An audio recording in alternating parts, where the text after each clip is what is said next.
మిత్రమా, ఒక చిన్న మాట. నీలో ఉన్నటువంటి మంచి ఏంటో చెడేంటో నీకంటే ఎక్కువ ఎవరికి తెలియదు. గుర్తుపెట్టుకో. నువ్వేదో చేస్తుంటే నిన్ను తక్కువ చేసి మాట్లాడే వాళ్ళు నీ చుట్టూ చాలామంది ఉంటారు.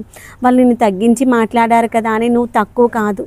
గుర్తుపెట్టుకో. నువ్వేంటో నీకు తెలుసు. అడవికి సింహాన్ని రాజుని ఎవరు చేశారు? ఎవరు చేయలేరు కదా. దాని యొక్క ఘనతనే దాన్ని ఆ యొక్క అడవికి రాజుని చేసింది.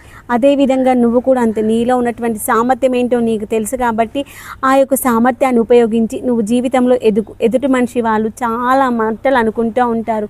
రోడ్డు పైన పోతూ ఉంటే కుక్కలు చాలా మురుగుతూ ఉంటాయి. మురిగే ప్రతి కుక్క పైన రాయి వేస్తే పోతే నీ యొక్క గమ్యాన్ని చేరుకోలేవు. గుర్తుపెట్టుకో. నువ్వు నీ గమ్యాన్ని చేరాలంటే చుట్టుపక్కల మురిగేటువంటి కుక్కలన్నీ వాటి యొక్క అరుపు నీకు వినిపించట్లేదు అనుకో, అప్పుడు రోడ్డు పైన హాయిగా వెళ్ళగలుగుతావు. కుక్క ఉంది అరుస్తుంది అని ఆగిపోయావనుకో, అక్కడే ఆగిపోతావు, ముందుకెళ్ళలేవు.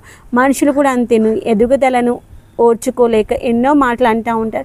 ఆ మాటలను పట్టించుకోకుండా ముందుకెళ్ళావనుకో, సింహంలానే నువ్వు కూడా నీ యొక్క జీవితంలో ఎదగగలుగుతావు. గుర్తుపెట్టుకో.